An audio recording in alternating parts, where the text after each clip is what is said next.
Bonjour à tous, bienvenue dans Duo Politique, ravi de vous retrouver. En fait-on trop sur le Covid-19? Est-ce que vous en avez marre? Ou au contraire, vous trouvez qu'on n'en fait pas assez? Bien, pour répondre à toutes ces questions, je suis avec une équipe merveilleuse aujourd'hui. Juan José Dorado, journaliste espagnol, correspondant à Paris. Comment ça va, Juan José? Hola a todos, très bien, merci beaucoup.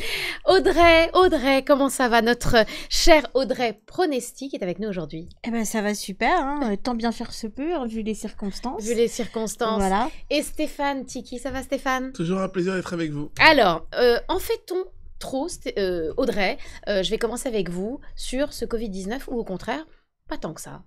Alors, c'est un peu compliqué de répondre avec précision à cette question. Pourquoi? Parce que moi, je vais plus me concentrer sur le rôle, en fin de compte, de l'État, parce que la population, en fait, est en attente de solutions, entre guillemets, miracles. Pourquoi? Parce qu'on est dans la totale inquiétude. Donc, la mission régalienne les plus importantes, en fait, c'est quoi? C'est à la fois rassurer et à la fois alerter. Donc c'est extrêmement compliqué de trouver en fait un juste milieu pour ne pas céder à la panique. Alors, à l'heure où on tourne, Emmanuel Macron n'a pas encore parlé, il parle ce soir. Stéphane Tiki, qu'est-ce qu'on pense de... Est-ce qu'on en fait trop? Est-ce qu'on en fait justement pas assez? Moi, je fais confiance au gouvernement et à l'État pour assurer cette mission de protéger la population. Et je pense qu'on n'en fait jamais trop pour des questions de santé. Pour moi, la santé, c'est la première des libertés. Chacun a envie de savoir comment faire pour sortir de ce paradigme que l'on vit aujourd'hui, notamment au niveau de la santé, quelles sont les mesures à prendre et surtout dans quel stade on en est aujourd'hui. On voit ce qui se passe un peu à côté. On parlait tout à l'heure de l'Espagne, on voit aussi ce qui se passe en Italie.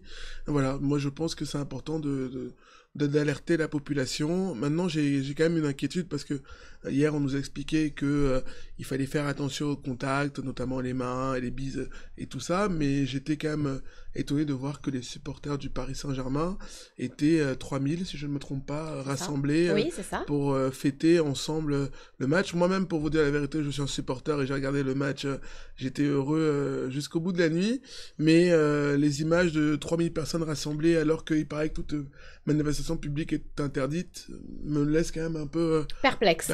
On reste perplexe aussi du côté de l'Espagne, Juan José Dorado? On reste perplexe parce que, est-ce qu'on fait trop, mais par rapport à qui? Est-ce que c'est par rapport à l'Allemagne? Oui.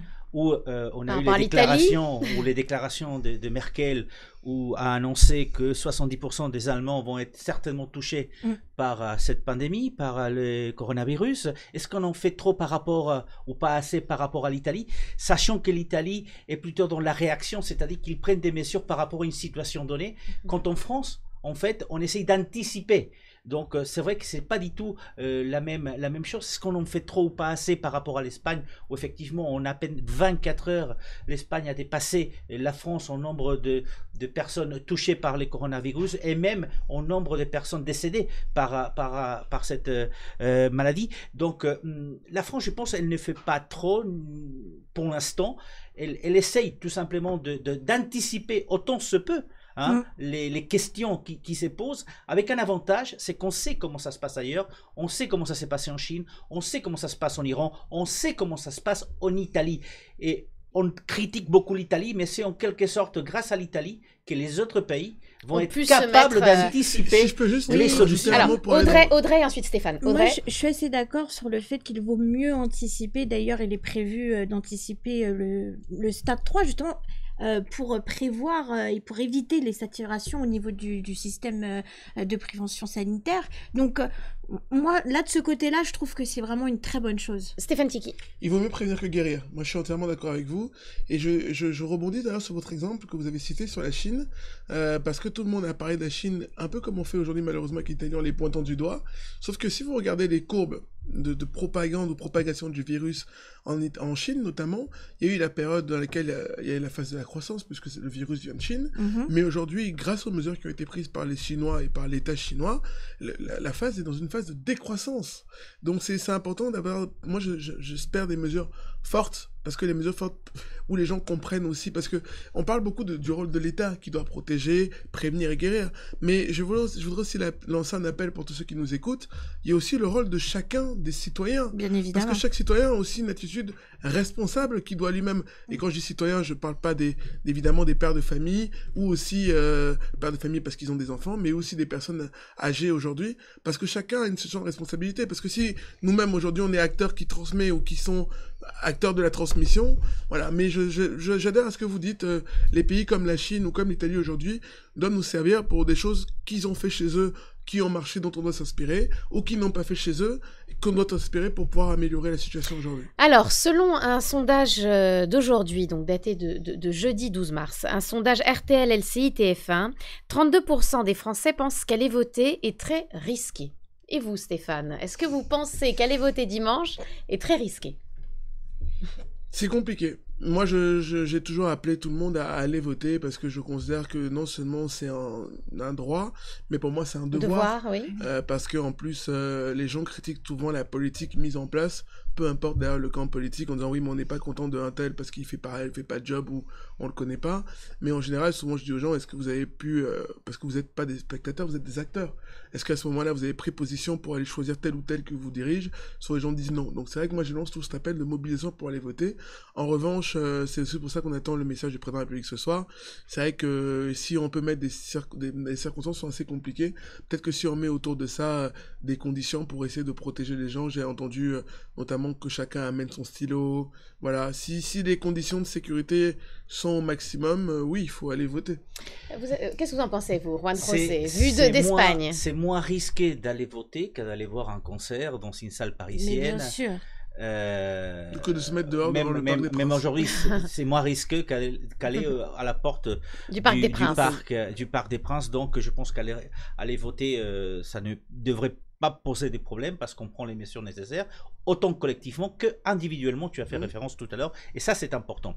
Par ailleurs, ce qui fait peut-être débat, c'est le fait que beaucoup de personnes puissent effectivement se poser la question d'une utilisation partisane du fait d'aller ou pas voter. Est-ce que c'est logique qu'on aille voter effectivement quand on est pratiquement en phase 3, qu'on le sera peut-être dans une semaine ou de 15 jours? Il y a des gens qui doutent, hein, parce qu'il y a un enjeu politique, et on sait que le coronavirus est venu quelque part cacher d'autres problèmes qui connaissaient la France, hein, tout simplement l'utilisation du 49.3, on n'en parle plus du tout.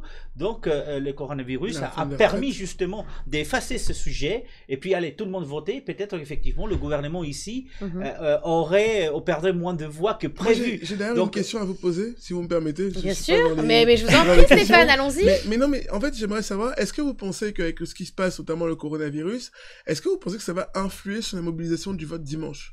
Forcément. Parce que souvent, on a souvent dit, un tel a été élu, mais est-ce que finalement il est légitime parce que, je sais pas, 20% de la population a voté pour un tel? Est-ce que là, avec ce qui va se passer... Alors, ça c'est une question pour Juan José et pour Audrey.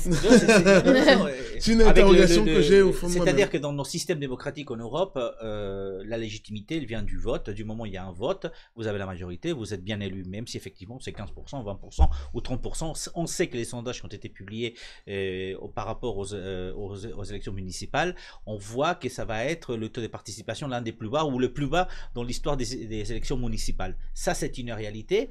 Donc, il y a une utilisation forcément, mais la légitimité des élus, elle sera totale, comme l'a été lors des élections européennes, où à peine 50% de la population française est allée voter, ou même lors des élections législatives, où quand on voit le nombre de voix de chacun des candidats au deuxième tour, on vérifie que leur pourcentage sur le nombre total est à peine de 20%. Quand on ne va pas voter aux élections européennes, c'est peut-être parce qu'on n'est pas intéressé par l'élection. Or là, peut-être que ceux qui vont pas voter, c'est parce que, ils ont peur, comme disait tout à l'heure Marie. C'est une réalité. Non, mais ça aura forcément fatalement des conséquences, mais je pense que voilà, c'est une des raisons supplémentaires pour que les gens n'aillent pas voter, parce que clairement, le français de base, Vous auriez préféré qu'on reporte l'élection ? Alors, de base, le français ne vote pas. Enfin, en tout cas, c'est pas dans son naturel. Après, moi, non, j'aurais pas spécialement voulu qu'on les reporte. Voilà, je pense que c'est un faux problème, en fin de compte. Je veux dire, je suis d'accord avec vous. Si on prend nos précautions et nos responsabilités, il n'y a aucune raison que c'est un impact négatif. Alors vous, très personnellement, est-ce que vous avez peur du coronavirus? Vous, Stéphane Tiki, par exemple. Peur est un bien grand mot. Après, on fait attention à tout parce que la santé, on ne vit qu'une fois, donc la vie humaine est précieuse. Il y a les plus fragiles. Oui. Je pense aux plus jeunes et aux plus âgés aussi. Donc oui, moi je fais attention. Alors dans un sens, oui, parce qu'on a toujours peur de ce qu'on ne connaît pas, mais en tout cas pour ma part, ça reste quelque chose d'extrêmement abstrait puisque je ne suis pas touchée et je n'ai pas de gens dans mon entourage. Est-ce que c'est abstrait?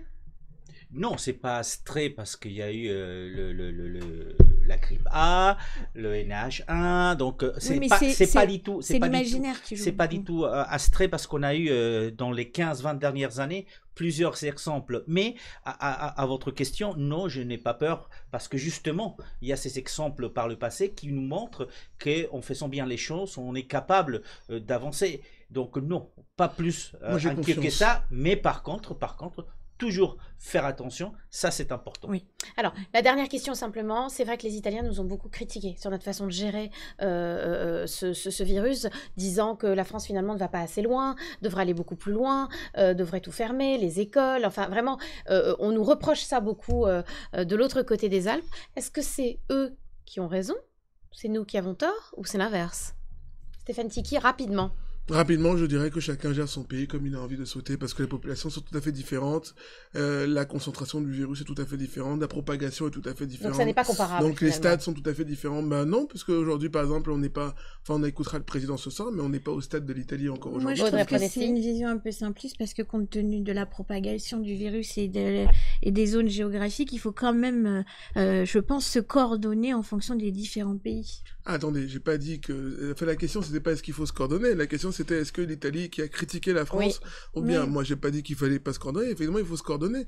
Moi, j'aimerais d'ailleurs même, comme on fait certains pays, fermer les frontières. Parce que quand on a des gens qui rentrent sur le territoire et qu'on peut pas vérifier s'ils sont atteints ou pas atteints, moi, c'est pas les gens qui sont atteints qui me gênent. C'est la capacité de pouvoir atteindre d'autres personnes. Donc, Juan José, alors, les critiques Dorado. ont été de deux côtés. J'ai entendu, pas plus loin, il y a quelques heures, la porte-parole du gouvernement français critiquer les mesures prises par l'Italie, disant que ça servait à rien de ce qu'ils ont fait. Et par ailleurs, il faut juste rappeler qu'aujourd'hui, beaucoup les Espagnols et les Français notamment sont interdits sur pas mal de pays. Donc, il y a d'autres pays, effectivement, qui commencent à avoir peur, beaucoup plus peur que nous, de cette pandémie. Mais les critiques sont légitimes, mais par contre, soyons européens tous, parce qu'il faut peut-être créer à partir de là un système européen de santé qui est inexistant aujourd'hui, et ça montre qu'on devrait le faire ou l'avoir fait par le passé. Merci beaucoup. On s'arrête là, mon cher Stéphane, mais c'est pas grave. Vous allez revenir très vite dans Duo Politique, évidemment. Stéphane Tiki, merci. Audrey Pronesti, merci beaucoup. Juan José Dorado, merci. Gracias. Vous n'hésitez pas, bien sûr, à nous suivre sur nos chaînes et nous, on se retrouve très vite.